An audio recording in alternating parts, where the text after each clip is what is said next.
Welcome to episode 1 of News for the Blues, the news show by the Unholy Trinity Everton podcast, brought to you in association with Sports Social, Europe's biggest sports podcast network.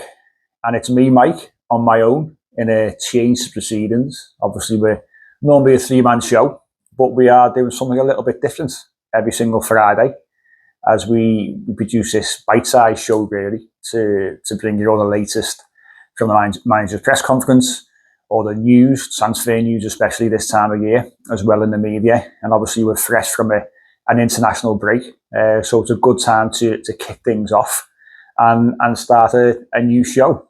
When we first started the original podcast back in February 2019, the inspiration was very much James Richardson on Football Italia with his copy of La Gazzetta dello Sport and his cup of coffee, and obviously discussing the Italian football highlights and all the news out of Italy. And our podcast very much started that way, with us all together, microphone, lovely cup of coffee, having a chat. And it sort of got put on the back burner once COVID hit, and we went obviously recording remotely because it's a little bit easier. But I'm doing my best impression of James Richardson with this show, with me tablet in hand as opposed to newspaper. Got a cup of coffee over there as well. I'm in quite a striking seat in my house as well, but surrounded by a couple of my favourite Everton shirts with a Stephen Naismith one behind me above my head, and obviously the main man, Jack Grealish, to my left-hand side as well. So I'll look to rotate all my shirts over the course of the coming weeks, and luckily, or maybe unluckily, this is going to be on YouTube as well. So sadly, you get to see a bit more of my face as well. Everyone always says face for radio and things like that, but we are sort of embracing the 21st century by putting out a little bit of video content as well. So make sure you look out for that. There will be a few more visuals on there in regards to who we're talking about, photographs popping up and things like that. So we'll do as best we can with embracing that side of things as well. But let's kick things off. Because today was the manager's press conference, the first one post-international break, the final international break of this year until March. So it's Everton all the way, which sometimes is a good thing and sometimes it's a bad thing. But it's a good run now of 4 months of FA Cup, Premier League football, which is what we want to obviously concentrate on, and what we all live for, isn't it? The football and Everton and international breaks can.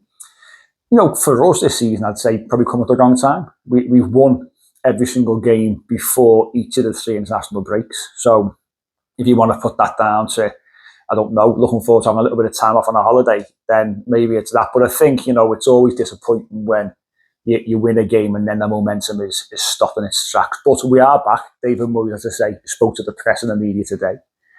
The major news, we always look at injury news, obviously post-international breaks, to see how the players have returned, but the big news was the fact that Maitland Rule has had a hernia operation the Monday after the Fulham game, and he's going to be ruled out for, it looked like, a few weeks. The manager wouldn't be sort of held to a time scale, but he did mention December. Now that's very open ended. It's a long month. It's a busy month, but December potentially in and around when Garner, and Innerman and Jai go off to the African Cup of Nations. Hopefully he's back by then, because we're going to need him, aren't we? And it's a real shame, because I think that we started to see a real upturn in performances from Maitland Rule. He was settling in, decent showing last time out against Fulham as well, and we were all for giving him more game time, but sadly it's not to be over the next few weeks. But speedy recovery to him. Obviously he joins Jared Branthwaite on the injury list, but besides that, Nathan Patterson, but we do forget about some players, don't we, because they don't feature heavily when they're fit. So those 3 are out of things as we speak today. But that was the only real bit of injury news that we had. A lot of the talk at the press conference obviously was Seamus Coleman got brought up. Fabulous to see Seamus Coleman getting minutes, starting both games for Ireland in the break. The manager was happy with that, and to see him in great form as well. And he said he is in his thoughts. Thinking about obviously the games coming up. Obviously there's always a concern with Seamus Coleman in regards to how his body holds up playing consecutive games, and playing a couple of games in 3 days was great to see his body hold up and be able to do that. Obviously, can he now bring it to the Premier League when we need him and get consistent performances over a number of weeks? That remains to be seen, but great to see him and Ireland get to a playoff for the World Cup. Obviously, a couple of games that they have to navigate to qualify, and it'd be fitting to see him there, wouldn't it? See the captain actually get the opportunity to play in a World Cup. A lot of work to be done, but hopefully that is the case. The press conference also touched on a little bit of transfer stuff. He was asked the manager about Scott McTominay, which obviously managers aren't too keen to be drawn on certain players, but Vinny O'Connor asked the question. The manager sort of answered it in regards to money being available and would Everton really be spending over, say, £60 million on one player in January, for example. And he said maybe, not quite yet. He wasn't overly dismissive of it altogether, I wouldn't say. But, he does think that we are going to try to be active in what he termed, a difficult window. It's not the best window, January, is it? But we are going to look to try and be active, which I think was the message we got before the Fulham game as well. And talk will always ramp up, I think, now as we head towards the back end of the year, won't it? There'll be a lot of talk, a lot of links, and we saw a few links over the course of the last couple of weeks as well, in regards to Iliman Ndiaye to Tottenham. Again, not sure how true that would be, but that certainly came out. That came out, I think, from Team Talk or something like that. So, I mean, take that with a pinch of salt. He's got a 3.5-year deal left with Everton. Everton obviously very calm on that. But according to Paddy Boyland in The Athletic the other day, he said that, at the moment he's not one of Everton's highest earners. So there will come a time where you have to reward him for the player that he is and the contribution that he has and his importance to that side. So I would assume Everton will be keen to sort of tie him down to a better contract to make sure we keep the other side from the door, so to speak. But that came out over the course of the international break. Another one which the manager was actually asked on in today's press conference was James Garner. There was certainly links to Newcastle over the course of the last sort of couple of weeks or so. Obviously, the talk around James Garner is that he's in the final year of his contract. However, again, from The Athletic, Paddy Boylan on the 14th of November stated that Everton have got an option anyway. So the situation is not as dramatic or as drastic as it's being made out. We've got the option to extend for a further year. David Moyes did say today he's not a player that Everton want to be losing. We know how highly he's spoken about him in the recent past.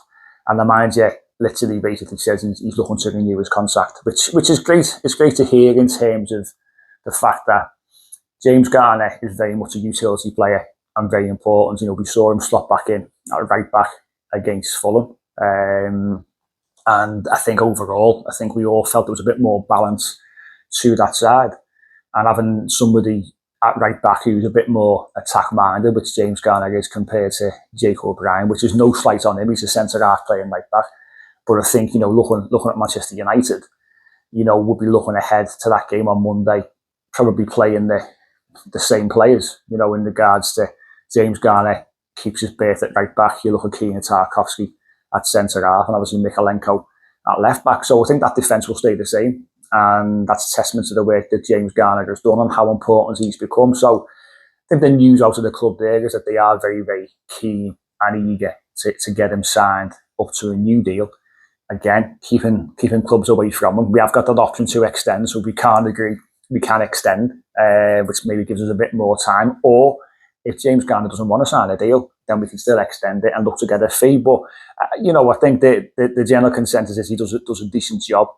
And, that's something which, again, we need to reward as well. And he's also a decent age, isn't he? But he's very important, I think, in the fact that he can play in a variety of positions, which in this day and age, and for a squad like ourselves, which isn't that big still, that is really important.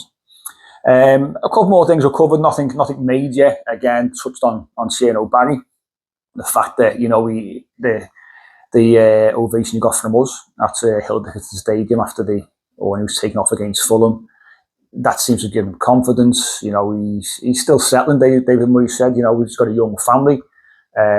It's taking a bit of a time to adjust. At the end of the day, he wants them to score goals, and that's what strikers are paid to do, aren't they? But some nice words from the manager in relation to him, and also a little bit on Tyler Dibling as well, because I think a lot of the talk about Tyler Dibling, because of the price tag attached to him, was he's getting limited game time, and is it all going to plan? And David Moyes believes that it is. You know, he's stuck behind the likes of Iliman Ndiaye and Jack Grealish first of all, but again, he's still getting used to the football club and probably what it means to be at a football club of our size. But he said this a couple of times, David Moyes, he's keen and he's eager to give players who are going to have to utilise more when we lose Garner and Iliman Ndiaye. He's keen to give them more minutes. So I think as we go through the next sort of 3, 4, 5 weeks, we are going to see the likes of Tyler Dibling, you know, when Maitland Newell returns as well, those kind of players, you know, Charlie Alcaraz, being given more minutes because we're going to need them more. You know, AFCON comes along, the chances are we're going to lose the 2 lads for the Arsenal game, which is the 20th of December, because I think their first match is on the 22nd or 23rd for Senegal.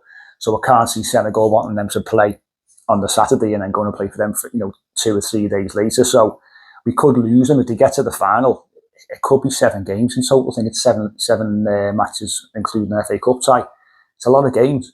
So, you know, you need these fringe players to be given the minutes, and also let the managers see what they can do when they are getting consistent minutes as well. That's the most important thing, because it will take them time, as we know. But the more minutes that they can get, the better. And that was pretty much it in regards to the media roundup and what's come out of the press conference. Those of you who are watching on YouTube, something that I will highlight. I was asked as part of the BBC write-up this week to produce this, which is my Everton all-time Premier League 11. So obviously it doesn't go before 1992. And as we know, football didn't start in 1992, but that was the task I was given. See what you think about that. Not easy. Now, off the top of my head, for those who aren't watching on YouTube, the team that I've got up there is Jordan Pickford in goal. Some may argue about obviously Neville Southall, back end of his career for me, Nigel Martin, Tim Howard, but I think obviously Jordan Pickford for me was an obvious choice. The full-backs picked themselves in terms of Leighton Baines and Seamus Coleman. Centre halves might cause a bit of an argument, maybe, with I've gone for Jared Brantwaite and Phil Jagielka. Thinking about the left wing, I couldn't have Baines and not have Pienaar. The right wing, there's no way I could leave out Andrei Kanchelskis. And in central midfield, I think it's a fabulous midfield, this. Gareth Barry with one of my ultimate Everton players, only just behind Leighton Baines for me, and that's big Marwan Fellaini as well, just in front of Gareth Barry. And then just playing off the front man, Tim Cahill, of course. You couldn't have an Everton Premier League 11 without him in. And for me, the striker was up for grabs. There's going to be people saying about Wayne Rooney, and Wayne Rooney was the best player our football club potentially has ever produced. At Everton, what did we get? Three seasons, was it? Overall, over 2 spells in the first team, I think, off the top of my head. So in terms of longevity, didn't quite get there. But the argument, I think, for me is always between 2 strikers, and that's Lukaku or Yakubu. Yakubu, obviously, I think injuries probably meant that he just doesn't quite make it for me. So for me, a player we've never replaced, and it's Romelu Lukaku, it's got to be. But that's my 11. Now, have a little look at it.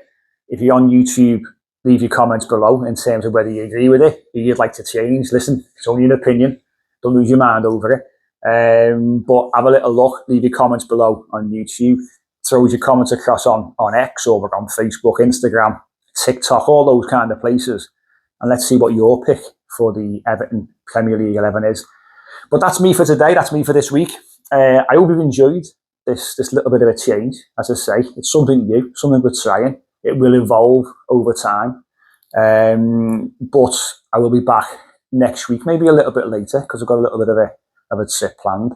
But we are back with the usual show. Obviously, yet again, Monday Night Football absolutely kills us because we like to do our Sunday show. But we'll be back, probably me and Lee, with a guest on Tuesday, with our usual show to look back at that United game and obviously look ahead to Newcastle visiting Dickinson Stadium for the first time. And I'll come back myself on Friday to go through the press conference again. Any news that's come out over the last week as well. So hopefully you'll return and you'll come back and listen to me again. So I'll catch you then.